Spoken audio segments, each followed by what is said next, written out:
But it was dangerous to leave them unemployed, because unemployed intellectuals would sooner or later organize a revolution. So he employed them in government and built the largest bureaucracy that you can conceive of. Now, he had a bunch of subordinates who were better educated and smarter than him.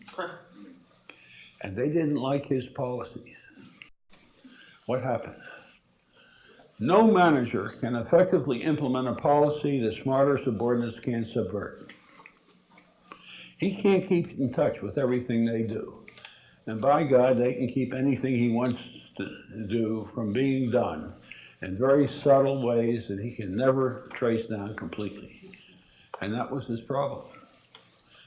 The problem is he never made a distinction between power over and power to. You see, power over is the exercise of authority. Power to is the exercise of influence. The more educated subordinates are, the less effective the exercise of authority is. But the more effective influence is. He did not make the conversion from ruling by authority to ruling by influence. You see, the President of the United States has absolutely no authority over me. The Shah of Iran could have me killed, even though I'm a foreigner walking down the street in Iran. The President can't do anything to me. But he can influence me, and he can potentially influence me much more than the Shah ever could, because I didn't agree with the Shah either. So, how do we develop a government which deals by efforts to influence people who know more than we do about what they're doing? It's another question. The third question that arises is this concept of ownership, which we've already discussed. As we move to thinking of a corporation as a community, the concept of ownership disappears. Yeah. I'm still curious. You didn't tell us how you gave your final output to Shaw's wife in your findings. Well, we gave him advice which he didn't follow. Oh, okay. We told him to create a democratic monarchy, create a Supreme Court, and appoint himself the Chief Justice of the Supreme Court and take himself out of the government otherwise. Did they keep serving you tea and sweets? Or did they what? Did they continue serving you tea and sweets, or did that stop? No, it was only about a month later that the revolution occurred. Oh, boy. They didn't have to worry about it. Okay. The changing concept of ownership we've already discussed. As you move to a community, it becomes irrelevant. The management of interactions we've also discussed. And the last point is a critical one. In 1975-76, I spent a sabbatical year in Mexico and returned to the United States in the end of August of 1976 in the middle of the bicentennial celebration.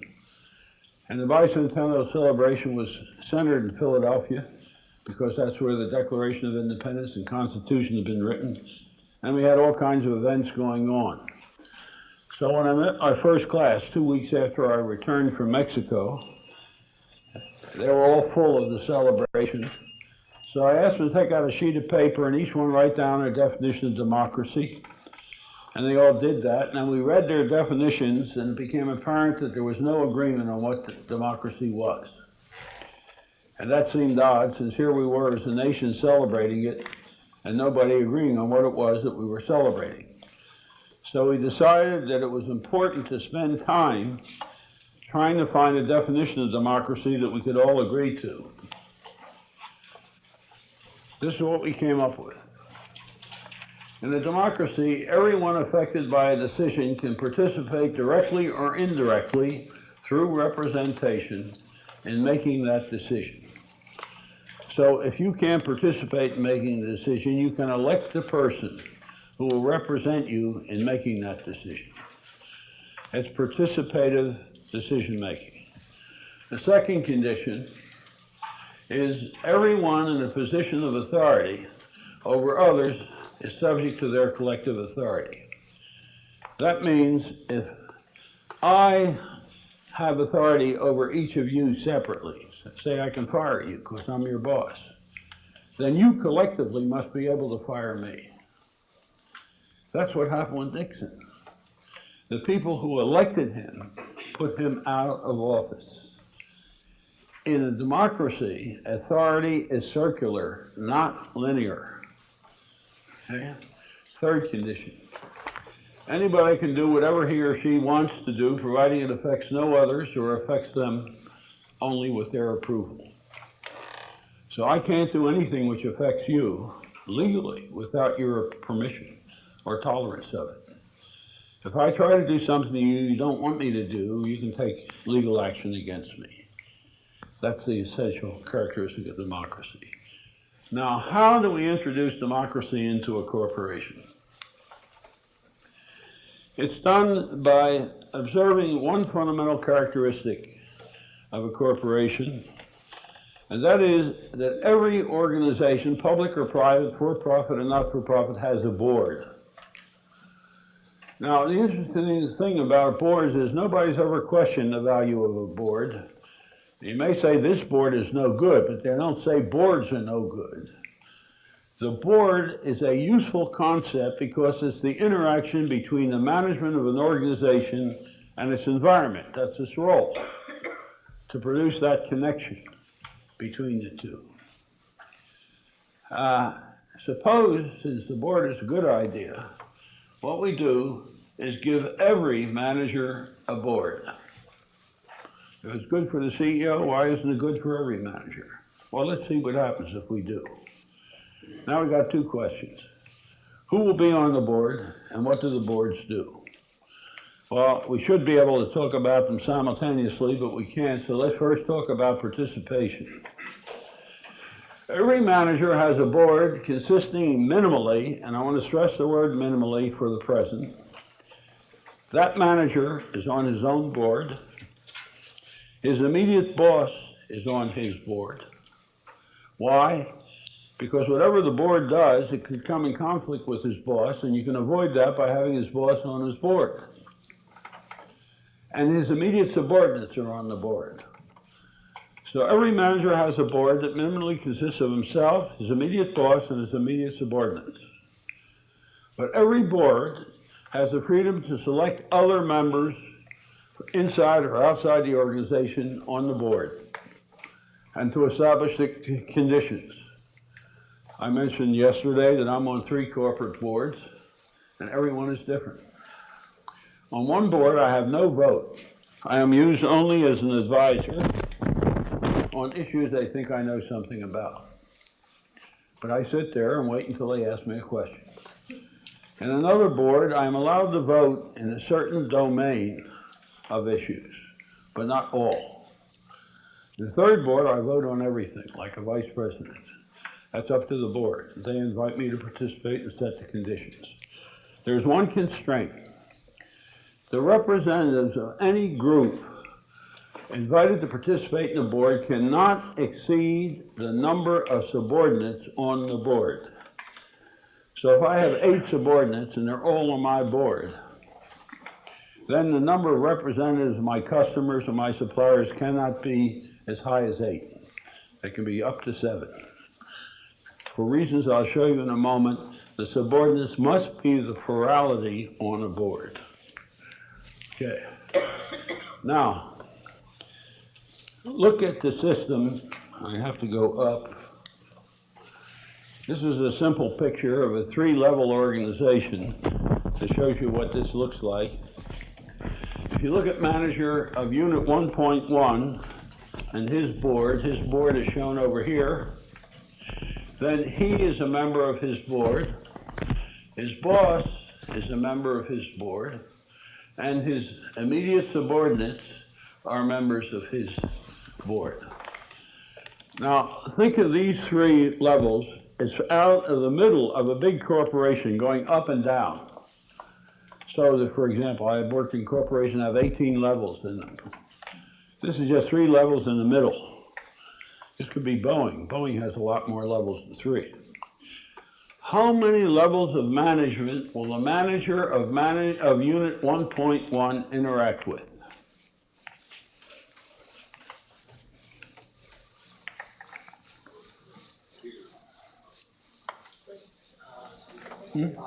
5, that's right.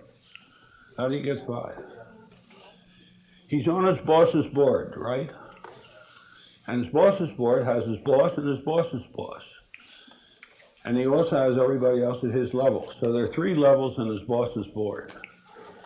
But he's also on the board of each of his subordinates. And their subordinates have their subordinates on the board. So he's interacting with 2 levels up and 2 levels down and the others at his level.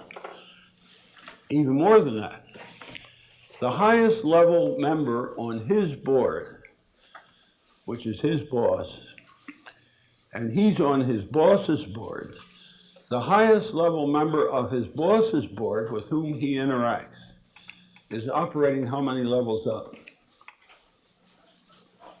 He's operating 2 more levels up. So through people that he interacts with, he has access to 4 levels up and 4 levels down. That's a characteristic of the system and has very important implications we want to look at as we go ahead. Now, I have to go backwards, and that means I have to go here.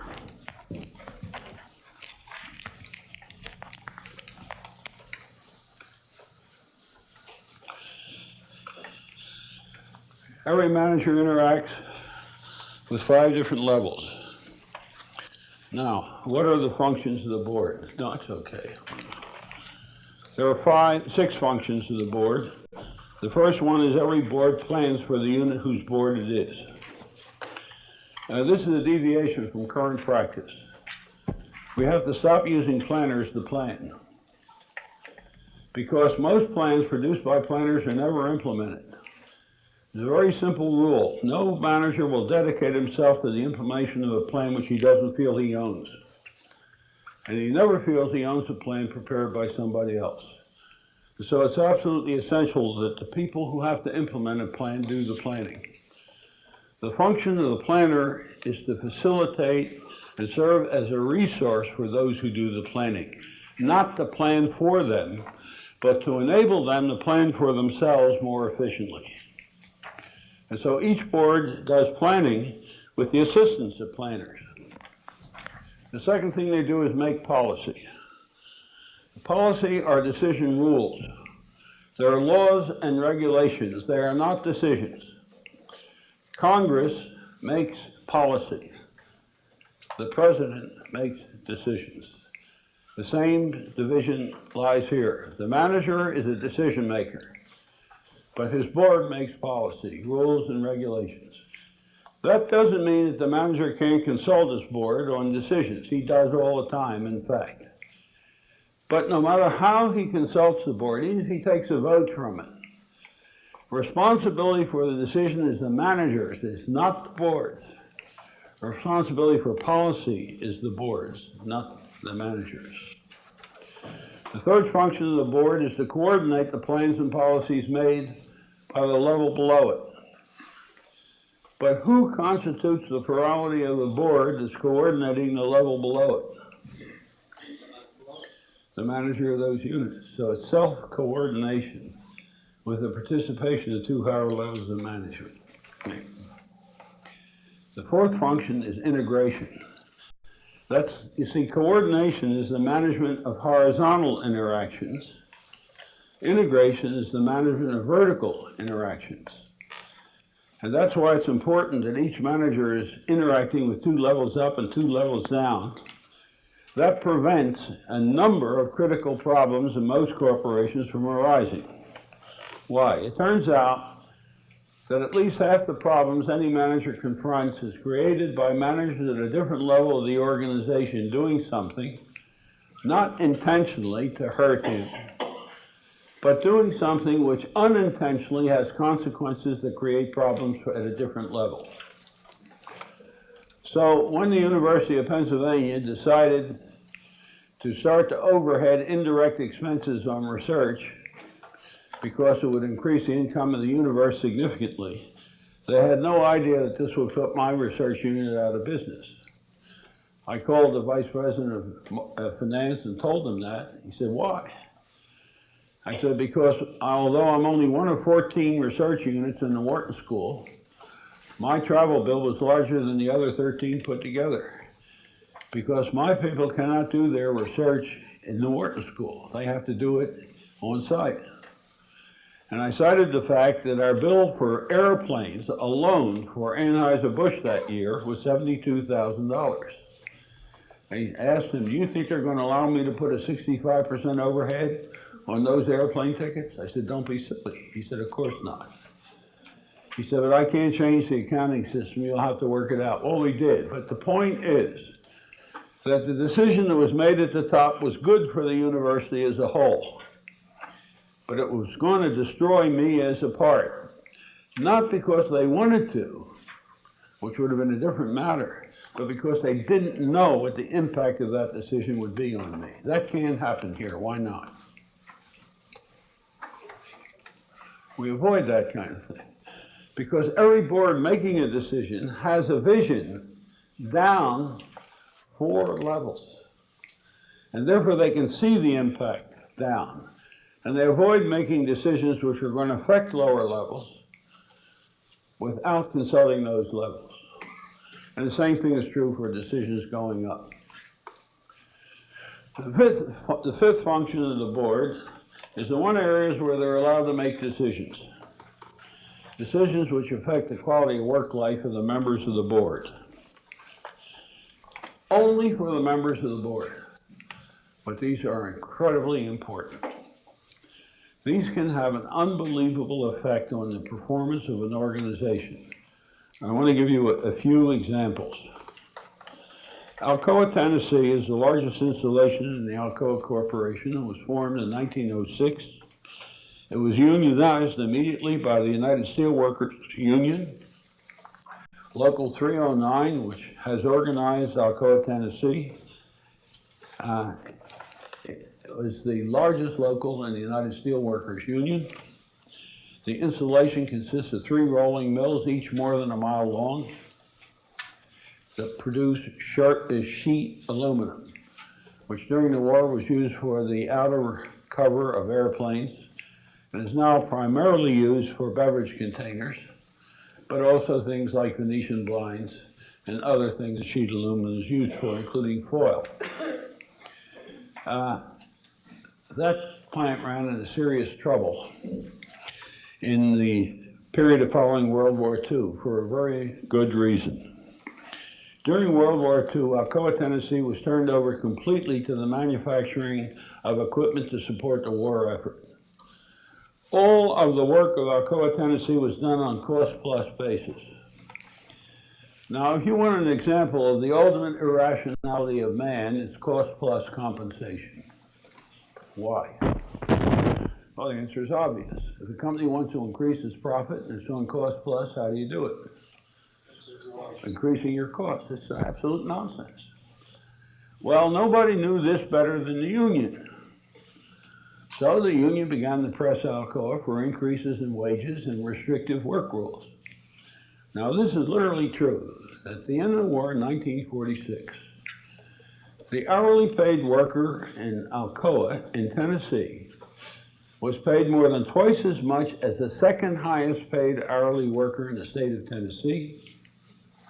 If I told you how much he was making in 1946, you won't believe me, and I don't blame you. But he was making, with overtime, $42,000 a year. Well, when they had to convert to commercial production, they couldn't do it. They couldn't compete with Kaiser and Atlantic and other companies with that kind of labor cost. So management began to try to pull back what it had given labor during the war because of cost plus, and labor resisted. The result was a sequence of strikes.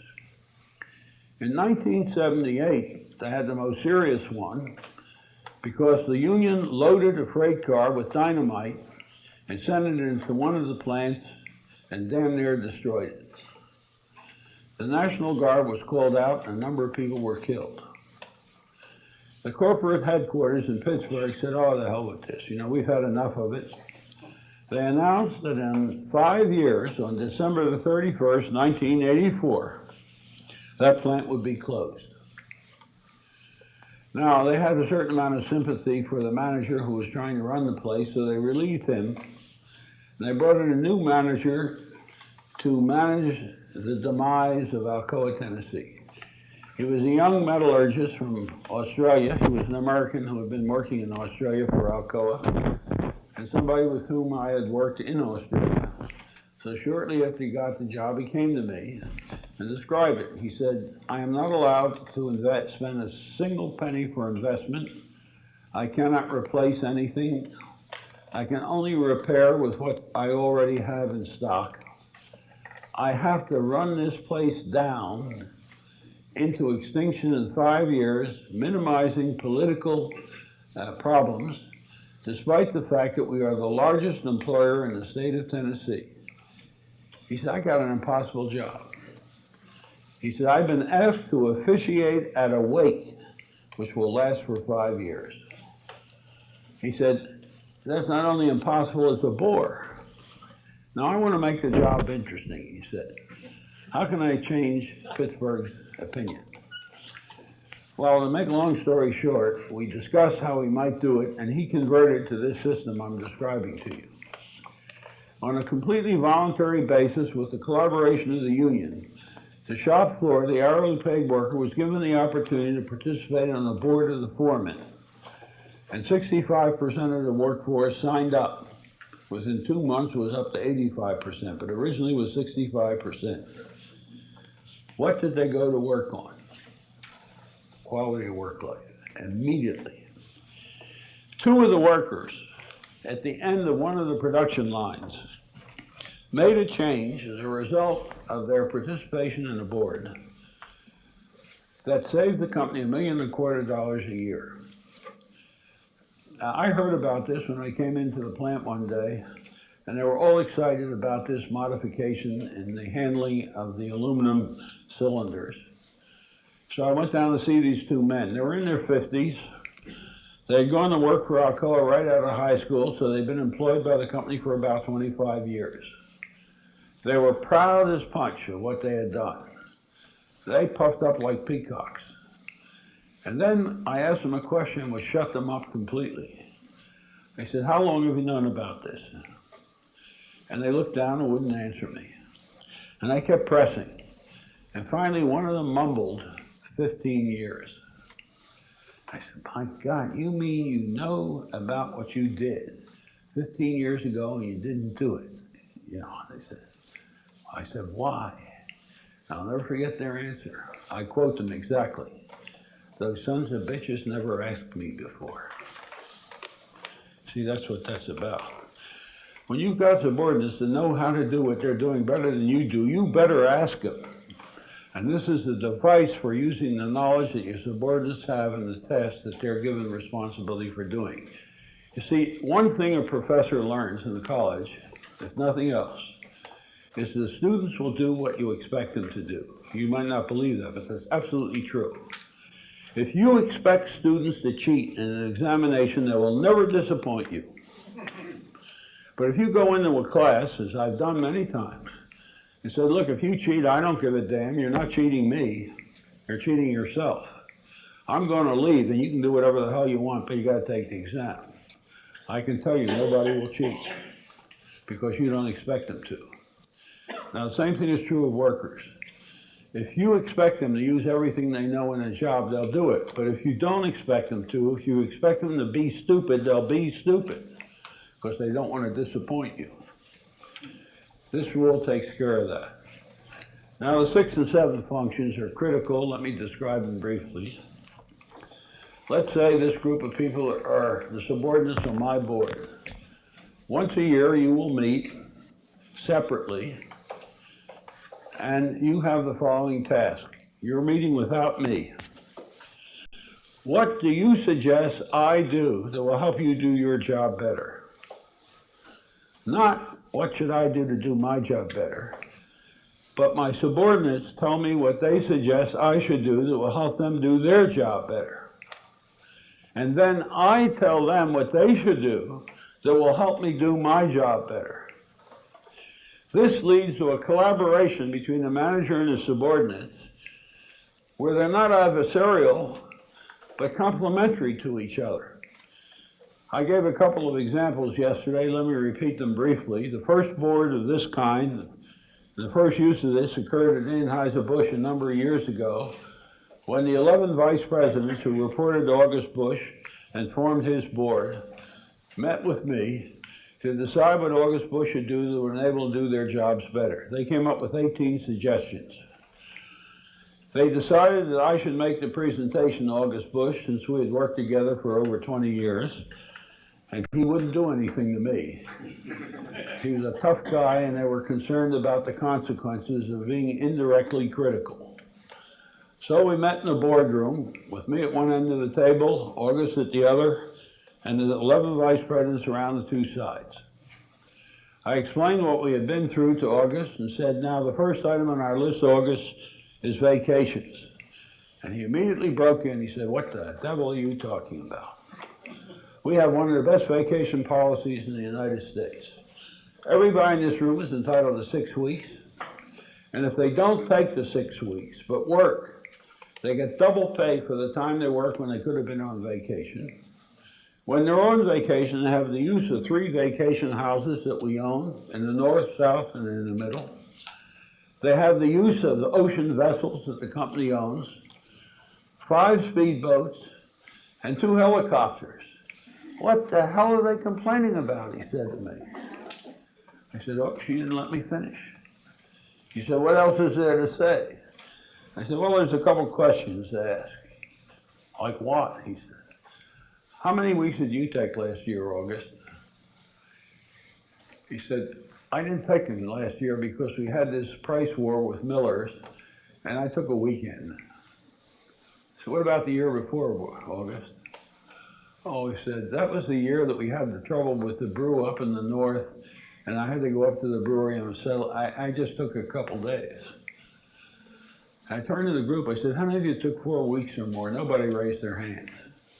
How many of you took 2 weeks or more? Nobody raised their hands. How many of you took 1 week or more? 2 out of the 11 raised their hands. And August leaned over and he said, what's the matter with you guys? Why don't you take your vacations? And I said, August, why don't you answer that? And he turned cherry red, blushed. The first time I'd ever seen him blush. He said, my God. He said, you mean they don't take their vacations because I don't take mine and they think I'm going to hold it against them? I said, you got it. He said, I'm sorry. He said, I had no idea I was preventing you from taking vacation. I'm sorry, he said. I promise you I will take at least 4 weeks this year and every year from now on. And I want you to promise me the same. And that changed their behavior for over 20 years ago, and it's never changed since. You see, that changes the relationship between the manager and the subordinates because they were helping each other. The second item was entirely different. I said the second item on our list, August, is your vice presidents want more freedom to change the budget than they currently have because they constantly have to come to you for permission to make changes that are trivial. He said, that's not true. I said, what do you mean it's not true? He said, they don't need my approval for changes in the budget. I said, yes, they do. August said to me, Russ, he said, you know a hell of a lot about my job. You've been around here a very long time. But you don't know everything. Believe me, they do not need my approval. I said, August, it is true I know a lot about your job, and I know some things about your job that you don't know. And you do have to approve of them. He said, no, I don't. At which point, his secretary, Mickey, who's taking the minutes, leans over and whispers to him. And he says, I do. It's in a pile of paper she gives him that he signs automatically because she tells him his signature is needed, but he never reads them. He said, that's stupid. He said, let's cut that out. Of course you don't need my approval anymore. Now you see, you get enough decisions like this made in these meetings, and you get an effective collaboration between managers and their subordinates. His superior moved him out, and actually removed him and sent him up to Alaska. Normally it's not needed. Why?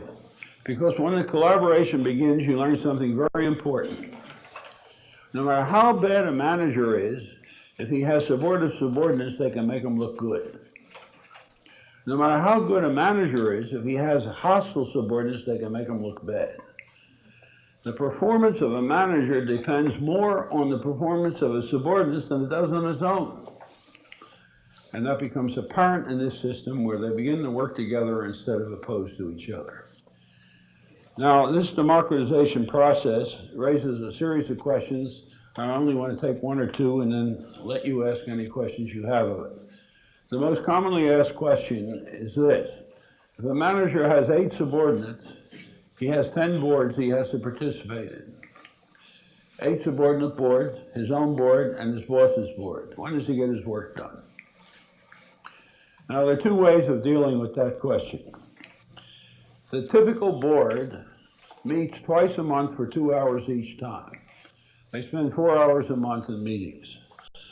Now, this varies. If the boards consist of managers in different physical locations, they don't get together twice a month. For example, the Mars Corporation, where the managers in different regions are countries apart, they meet once a quarter for several days. So there's an adjustment and an adaptation to specific conditions. But the average is 4 hours a month.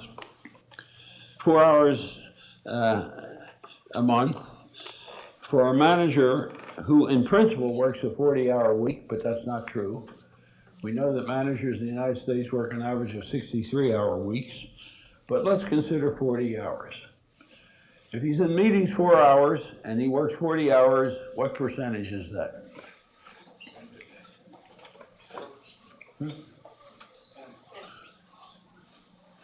If he works a 40-hour week and he meets in boards twice a month for 4 hours each, for 2 hours each, that's 4 hours out of 40 hours. And what percentage is that? 4 over 40 is what? 10%. 2 boards, 4 hours a week. I'm sorry. 2 board meetings. 2 board meetings a month, each for 2 hours. So it's Yeah. So it's 4 hours a month in boards. Now, if he's working a 40-hour, so that's 160 hours and 4 hours, so it works out. Yeah. 2.5%. it's a very small percentage, right? But let's round it off. Let's make it higher. Say 10%, okay? What percentage of his time does he spend managing? That sounds like a stupid question. He's a manager, isn't he? But Ross Weber did a study in the United States of managers who were asked the following question. What percentage of a manager's time is spent doing things he could not do unless he were a manager? And you'll never guess what that turned out to be. 17%. The rest of the time may be useful, but it doesn't require a manager to do what he does. Now, even if you take 10% and add it to 17, you get 27%. The real question is, what the hell does he do with the rest of his time? But that's a wise guy answer. The real answer lies in the fact that the average manager spends more time in meetings than he does alone. And the boards reduce that by at least 75%. Because it consolidates collective meetings into board meetings. And he gets increased time to do other things. And this has been the experience. It does not overload him. It creates more time for him to do some of the important things he has to do. The second question, and the last one I want to deal with, is does it take some training to have an effective board? And the answer is yes, it does. Most companies that introduce this system also introduce a training program in group dynamics, something like the training laboratory up in Bethel, Maine, or Matrix, or some 3-day program on sensitivity to group behavior. Most managers do not know how to handle a board. I had a fascinating experience along this line with Jim Reinhardt, who I've mentioned to you before, the chairman of Clark Equipment, who was a close personal friend. He was so smart that whenever an issue came up in the board, everybody would wait to hear what he had to say. And then they would essentially agree with him. Now, after this went on in the first board meeting for maybe an hour, I broke in. I said, Jim, you're going to have to leave the meeting. He said, what do you mean leave the meeting? I said, this isn't a board, this is a clack. I said, you won't shut up. So the only way to get you to shut up and for them to talk freely